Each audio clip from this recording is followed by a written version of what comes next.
Olá, que Cristo te abençoe. Vamos nós iniciarmos hoje estudando a Palavra de Deus. Eu quero ler com vocês um texto em Efésios capítulo 2 e hoje nós vamos falar sobre a graça de Deus. Efésios 2, versículo 8, você que tem a sua Bíblia, acompanhe comigo. Você que não tem, ouça com muita atenção. Diz assim então o texto. Porque pela graça sois salvos, por meio da fé, e isto não vem de vós, é um dom de Deus. Nós precisamos meditar no ensinamento de Cristo. A fé cristã, ela é a única fé genuína e verdadeira que ensina que o homem não será salvo por méritos algum. Na árvore da salvação de Cristo, não existe méritos humanos. Não existe homens ou penduricalhos que possam ajudar na salvação. A salvação não se ajuda. A salvação é um dom. Quando nós olhamos para Efésios capítulo 2, Paulo vai afirmar à igreja de Éfeso que nós estávamos mortos em nossas ofensas e pecados. E que no outro tempo nós andávamos segundo o curso deste mundo, segundo os poderes que operam nos filhos da desobediência. Observe que éramos nós, essas pessoas éramos nós, pessoas que estávamos apartados de Cristo, apartados do seu conserto, apartados da sua lei, apartados da sua vontade, fazendo segundo o nosso querer. E Paulo vai nos dar o compêndio dessa salvação. Paulo vai apontar o compêndio dessa salvação que está em Cristo. Nós precisamos entender que todo o mérito da salvação em Deus, ela se encontra em Cristo. Todo o mérito da salvação, o homem não tem mérito algum na salvação em Deus. Todo o mérito está em Cristo. Observe que Paulo vai afirmar que pela graça, e o que é graça? Graça é um dom que nós não merecemos. Pela graça somos salvos por meio da fé. E isto não vem de nós. É um dom exclusivo de Deus. É um dom que Deus derramou gratuitamente em nossas vidas. Nós, pecadores, nós, como disse no início do capítulo, que estávamos mortos, nós que estávamos enterrados e mortificados segundo os desejos da nossa carne. Agora a graça se manifesta em nós, nos trazendo o arrependimento, nos trazendo a justificação, nos trazendo a salvação. Essa graça que se manifesta através de Cristo. E por isso que eu sempre digo, na árvore da salvação não existe penduricalhos. Não existe outro fruto, outro mérito da qual nós possamos ser salvos, senão por meio de Cristo.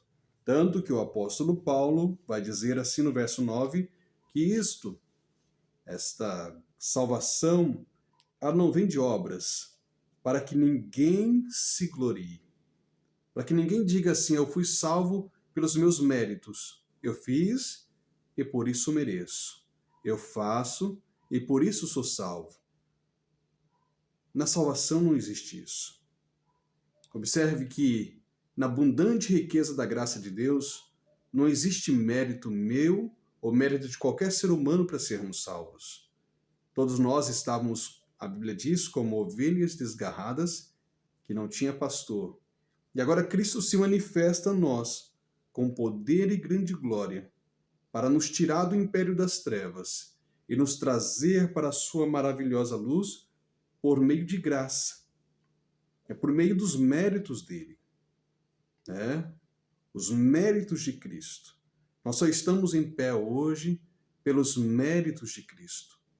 Nós só vivemos, andamos e nos movemos pelos méritos de Cristo e não pelos nossos méritos. Observe então que é por graça. Não é por obra, não é por agir, não é por dízimo, não é por oferta, não é por nada disso. E quando a gente escuta pessoas dizer, olha, se você não fizer isso, você perde a sua salvação, nós precisamos ficar muito preocupados. Olha, se você não der o dízimo, como a gente vê muita gente dizendo, ensinando hoje, você pode perder a sua salvação. A gente precisa ficar muito preocupado, porque o dízimo não nos compete a salvação. A oferta não nos compete a salvação. A nossa roupa não nos compete a salvação. Nada disso trará salvação ao homem. É por graça, é pelo mérito. Mas se é por graça, se é pelo mérito, nós podemos então afirmar, como fizeram algumas pessoas aos romanos. Paulo vai dizer bem claro isso, né? Se você observar no capítulo 6 aos romanos, Paulo vai dizer assim para a gente: que diremos, pois? Permaneceremos no pecado para que a graça seja muito mais abundante? Né? Porque ele acabou de afirmar no capítulo 5, verso 20, 2 versículos antes, que onde abundou o pecado, superabundou a graça. E ele já mata esse pensamento bíblico dos irmãos, dizendo, olha, vocês não podem pensar desse jeito. Vocês não podem agir dessa forma. Dizendo, olha, vamos permanecer no pecado para que a graça de Deus seja muito mais abundante em nós. Ele diz, de modo algum. Nós que estamos mortos no pecado, como viveremos ainda nele? Como eu digo, a salvação é um mérito de Deus. Não é pela roupa, não é por isso, não é por aquilo. Porém, a gente precisa atentar para o fato de que, como Paulo vai afirmar no capítulo 2 ainda de Éfeso, aos Efésios, verso 10, porque somos feituras sua, criado em Cristo Jesus para as boas obras, a quais Deus preparou para que andássemos nela. Algumas pessoas, quando olham essa passagem do capítulo 2 e do verso 10, elas extinguem aquilo que nós chamamos na Bíblia de santificação. E o que é a santificação? A santificação é a separação. Não é porque eu fui salvo pela graça que eu não devo me santificar, né? A salvação é por graça, mas se essa graça se manifesta através das atitudes. Essa graça, essa salvação se manifesta através daquilo que eu me manifesto.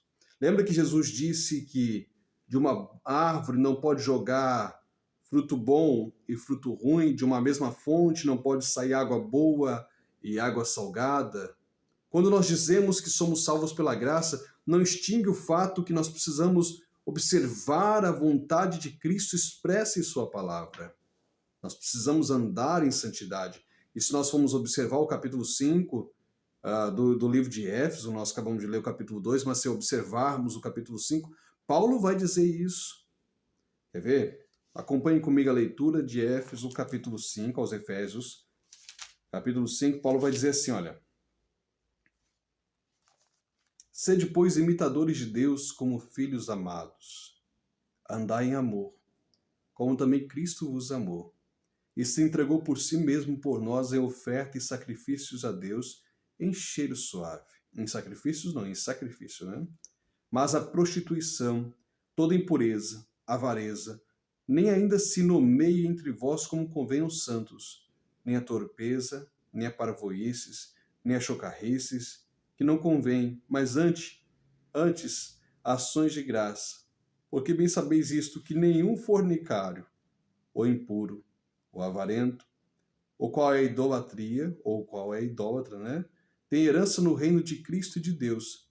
Ninguém vos engane com palavras vãs, porque por essas coisas vem a ira de Deus sobre os filhos da desobediência. Portanto, não sejais seus companheiros, porque noutro tempo vocês eram trevas, mas agora sois luz no Senhor, e andai como filhos da luz. Observe aquilo que eu estava dizendo. A salvação por graça não extingue o mérito que precisamos andar em santificação. A santificação é um ato do Espírito Santo na vida do cristão. Quando nós dizemos que somos salvos, nós precisamos andar em santidade também. E o que é a santidade? É a separação deste mundo, a separação dos desejos carnais, Aquele que bebia, ou aquele que vivia em embriaguez, não vive mais embriaguez. Aquele que se prostituía, não se prostitui mais. Aquele que roubava, não rouba mais. Aquele que vivia em fornicações, não vive mais. Por quê? Porque a vida que agora ele vive, ele deve viver essa vida para Cristo, o nosso Senhor. É uma vida agora de separação ao Senhor. Paulo dizia, não vivo mais eu, mas Cristo vive em mim. E a vida que agora vivo, vivo pela fé no Filho de Deus. Eu preciso viver pela fé agora. Eu preciso olhar para mim e ver quais são os pontos em minha vida que precisam ser mudados. E orar a Deus e dizer, Senhor, com teu Espírito me ajuda a viver uma vida de santidade, uma vida plena em Cristo, uma vida de paz em Cristo. Né? Somente uma vida de paz em Cristo, uma vida de santificação, nos mostra realmente que fomos salvos por esta grande graça de Deus. Amém? Que Cristo te abençoe.